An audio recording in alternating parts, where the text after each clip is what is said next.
കേരളത്തെ സംബന്ധിച്ചിടത്തോളം ഈ ദുരന്ത സാഹചര്യത്തിൽ പ്രധാനമന്ത്രിയുടെ സന്ദർശനം തീർച്ചയായിട്ടും അത് ദുരിതം അനുഭവിക്കുന്നവർക്ക് വലിയ ആശ്വാസമാവുമെന്നുള്ള കാര്യത്തിൽ സംശയമില്ല. നേരത്തെ കേരളത്തിന് ഇത്തരം ദുരിതങ്ങളെല്ലാം ഉണ്ടായപ്പോൾ, അത് കുറ്റിക്കൽ ദുരന്തം ഉണ്ടായപ്പോഴും അതുപോലെ തന്നെ ഓക്കി ദുരന്തം ഉണ്ടായപ്പോഴും എല്ലാം നമുക്ക് പ്രധാനമന്ത്രിയുടെ സന്ദർശനം വലിയ ആശ്വാസം നൽകിയിട്ടുണ്ട്.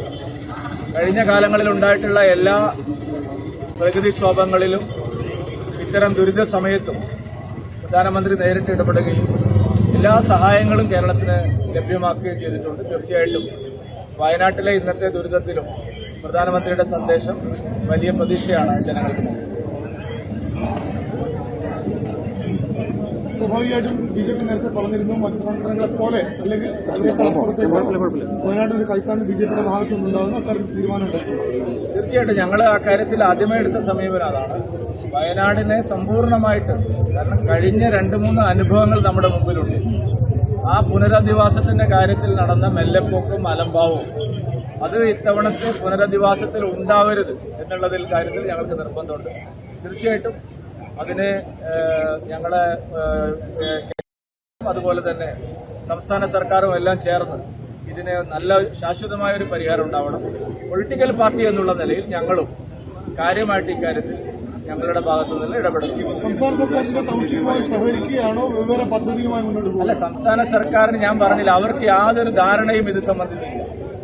പുനരധിവാസത്തിന്റെ കാര്യത്തിൽ സമ്പൂർണ്ണമായിട്ട് അവർ ഇരുട്ടിൽ തപ്പുകയാണ്. താൽക്കാലികമായ ആളുകളെ എങ്ങോട്ട് മാറ്റുമെന്നുള്ളതിനെ കുറിച്ച് പോലും ഒരു ധാരണയിലെത്തി. പിന്നീടാണല്ലോ സ്ഥിരം പുനരധിവാസത്തെക്കുറിച്ച്. ഇത് തന്നെയാണ് കഴിഞ്ഞ തവണയും സംഭവിച്ചത്. അതുകൊണ്ട് ഈ ഉപസമിതി കാര്യക്ഷമമല്ല. മന്ത്രിസഭാ ഉപസമിതി അവർ ചെയ്യേണ്ട ജോലിയല്ല ചെയ്യുന്നത്. അവർ 4 പേരും രാവിലെ എഴുന്നേറ്റ് പിന്നെ ചൂരൽമലയിലേക്കും മുണ്ടക്കയിലേക്കും ഓടുകയാണ് ചെയ്യുന്നത്.